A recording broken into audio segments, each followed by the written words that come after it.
After going through light wrap, now we would be moving towards advanced compositing, where we will be actually keying out a character and we would like to pertain, or we would like to actually collect the shadow information from it.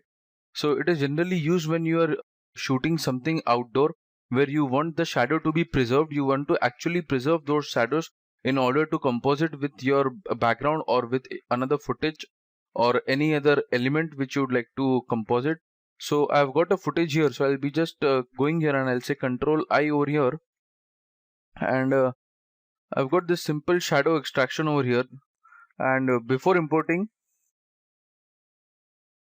clicking on import, make sure that this PNG sequence is turned on. Otherwise, if I select this, only one uh, image will be imported over here. So I'll just, if you can see, there is only one image.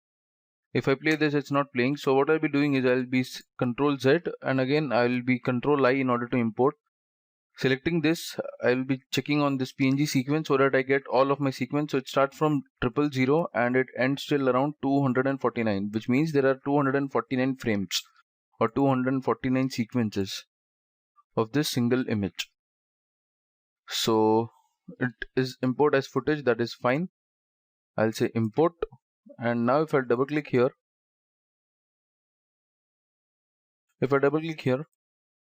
this comes to my footage over here, and now I can play this as well.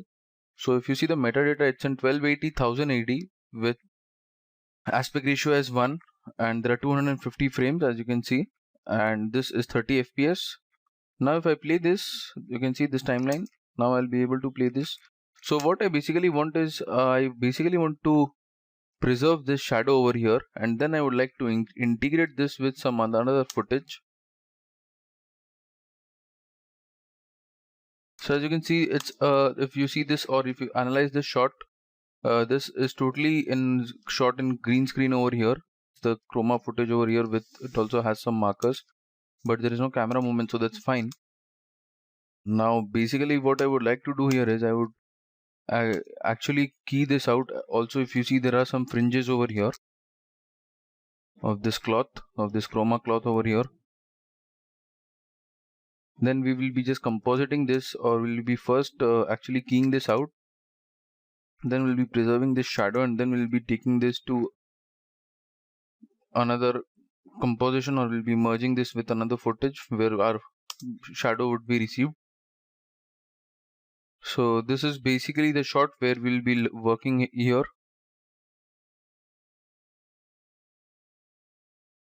So just let me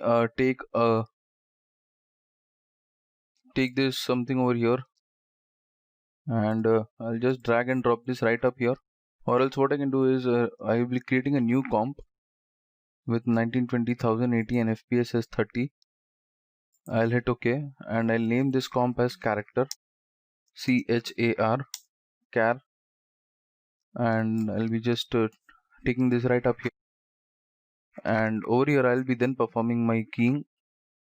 So before that, I would like to actually scale this up, so I'll just check off this here, and then I'll be actually increasing the width of this, so something in 16:9 aspect ratio.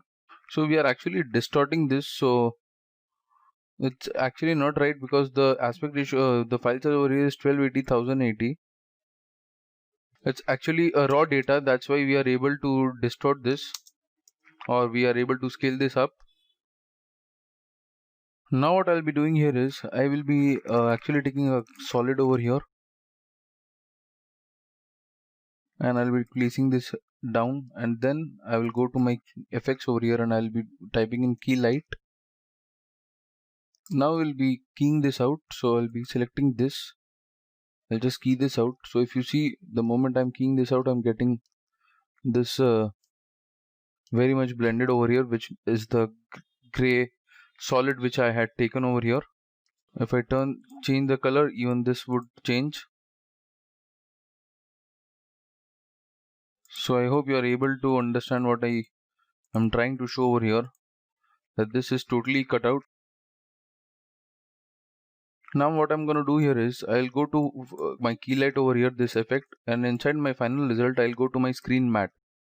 So if I see my screen matte over here, this is totally fine, but there are some areas which needs to be covered over here. So before that, I would like to just select this, and I would like to key this out by zooming in. Select this, and I'll this over here. Yeah, again going to my screen mat, which gives me an alpha channel or alpha view of this. I would like to clear these spills over here. So I've expanded my screen mat over here, and then I'm actually increasing the size of clip mat, so this area becomes totally totally transparent and not semi-transparent. Right now it's in 22. If I change this to maybe 15, let us see what happens.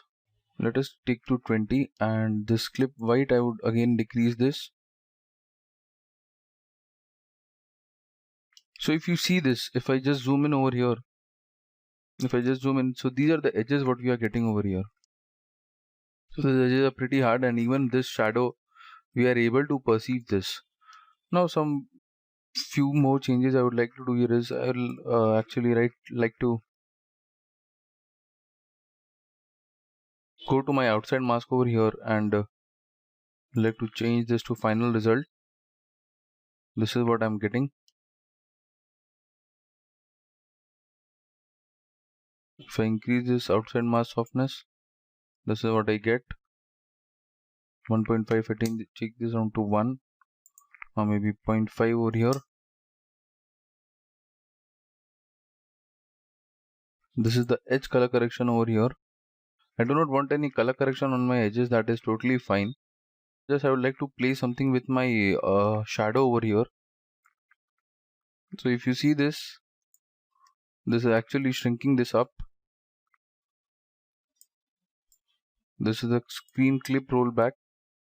So on my edges, if you see here, it is actually creating a transparency kind of, a semi-transparent kind of matte over here. So yeah, if you see this, if you see the edges, this is the clip rollback.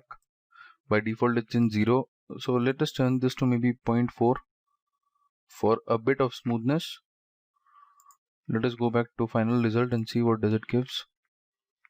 Or maybe I can actually take this to 0.2.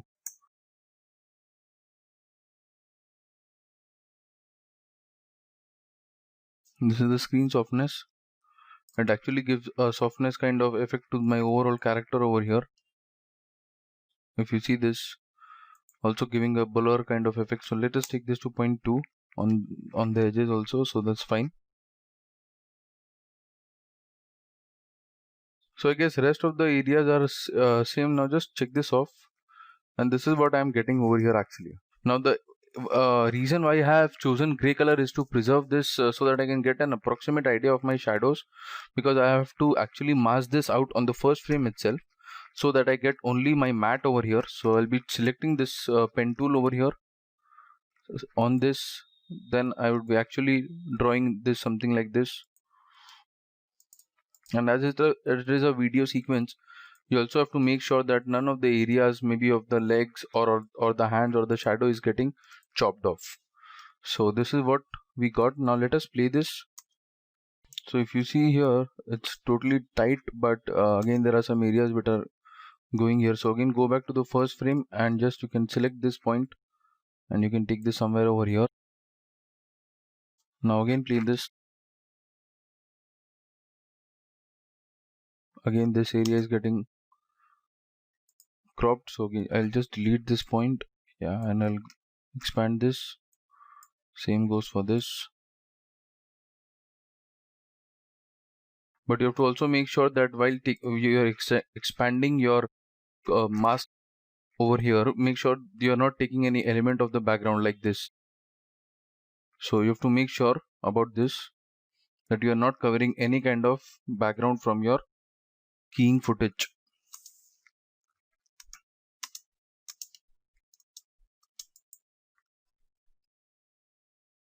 So if you see this shadow is actually looking very nice, because on this edge it's giving a very hard kind of edges, and then it is actually fading this away. So that is actually how does a shadow looks in natural lighting. So if I just turn this off, so you're able to see this. So these are pretty much hard hard shadows, and then it gradually falls off to your very soft or smooth kind of shadow over here. Again, check this on your key light effect, and yeah, I guess we are done with this keying out. But again, I guess there are some areas which are getting cropped, so just take this somewhere over here. Yeah, as I said, you have to make sure that your mask is pretty much precise according to your character over here, and you're not covering any kind of background, or you're also not leaving any kind of foreground. Again, if you can see, this is getting clipped, so just yeah, please note that I'm not doing rotoscopy over here. And if you can if I expand this on my mask, there are no keyframes over here, so this is just the one frame and there is no animation of this mask.